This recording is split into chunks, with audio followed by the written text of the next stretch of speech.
Hello and welcome back to J.P.'s Retro World. We talk a lot about wrestling on this channel. Today is no exception. Last time was no exception.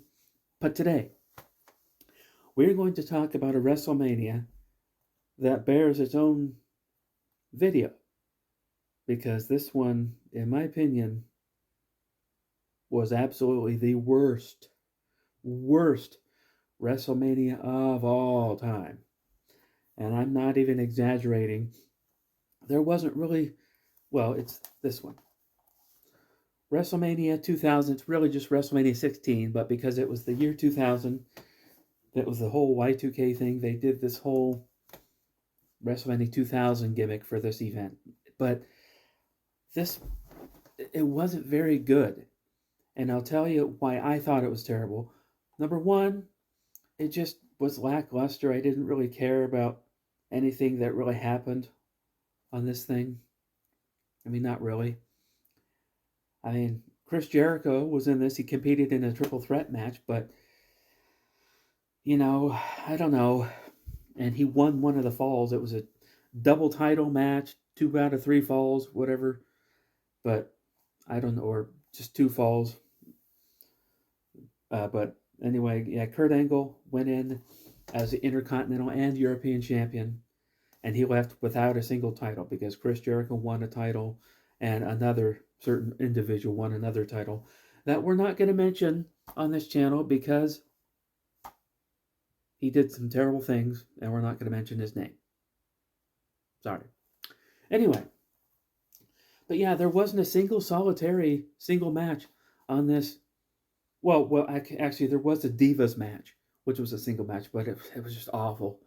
Awful, terrible, just terrible, awful stuff on this thing. I just, you know, the main event was a fatal 4-way match with these, like it was Triple H with Stephanie in his corner, Big Show with Shane, Mick Foley with Linda McMahon, The Rock with Vince McMahon. Well, actually, sorry, we're not going to mention his name on this channel anymore. I mean, we don't know if certain allegations are true. My suspicion is they probably are, but I don't know for sure. I'm not going to speculate. But for now, we're not going to mention. In fact, I'll just do that. Yeah, so there was a McMahon in every corner in the main event. Also, Rikishi and Kane were a tag team. There was a hardcore battle royal.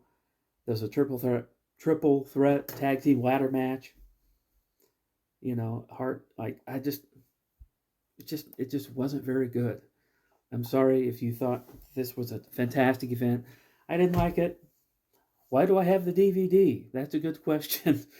Why do I have? Well, the reason I have this DVD is because my first wife, she was into wrestling and she was into this sort of era of wrestling.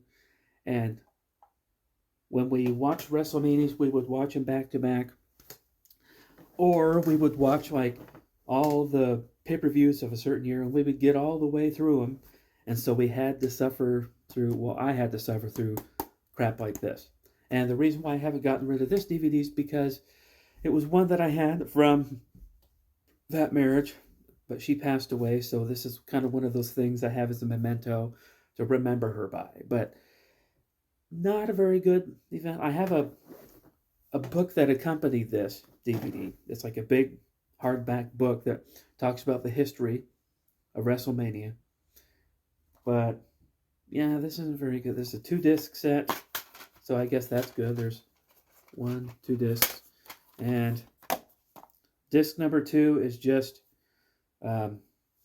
exclusive history featuring all 15 WrestleManias and interviews from the people who make WrestleMania possible. So I don't know. I don't know that I've ever watched that, but anyway, yeah. To me, this was kind of like a garbage WrestleMania. It took place in Anaheim, California. And again, I know that WWF was really hot at the time. It was really popular, and they were making a lot of money. But the people that were into WWF at the time, a lot of them, because I knew a few of them, they weren't technically really wrestling fans. They were just a fan of the kind of crap that WWF was doing at the time. But then as soon as they did away with all that, those same people that weren't into wrestling before were not into wrestling afterwards either. So they were just into all the chaos and crap and the stuff that was the Attitude Era.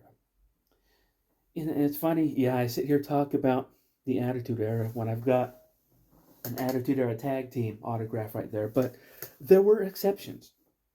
There were exceptions to the rule, and I liked the Headbangers. I liked Al Snow, and yeah, there were some guys from the Attitude Era that I liked.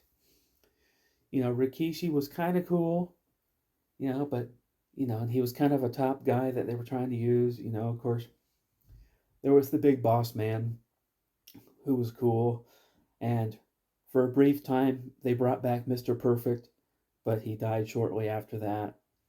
So there were a few exceptions to the rule during the Attitude Era, guys that I really did legitimately like.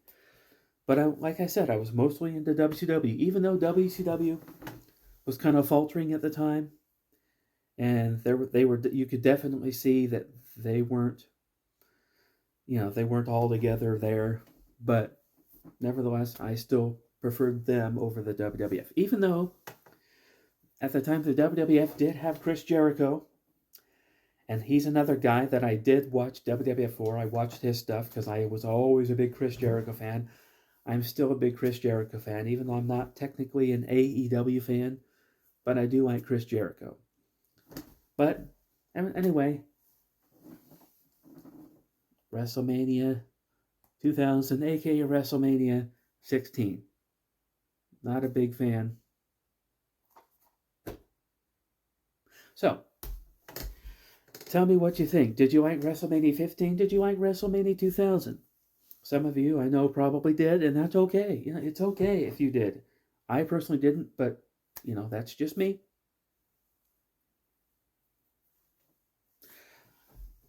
Anyway, I'm done wasting your time. I'm done wasting time. Okay, that is going to do it for this video. And as far as what's coming up next, I don't know, but we'll come up with something cool. Maybe I'll talk a little bit about some other... Actually, I do have an idea of what I'm going to do for my next video. It's not going to involve wrestling, but it's going to involve something retro television. We're going to start getting into some retro television shows. So stay tuned for that. With that, if you're new, please take a second to go ahead and click the like button, click the subscribe button, and I will see you next time.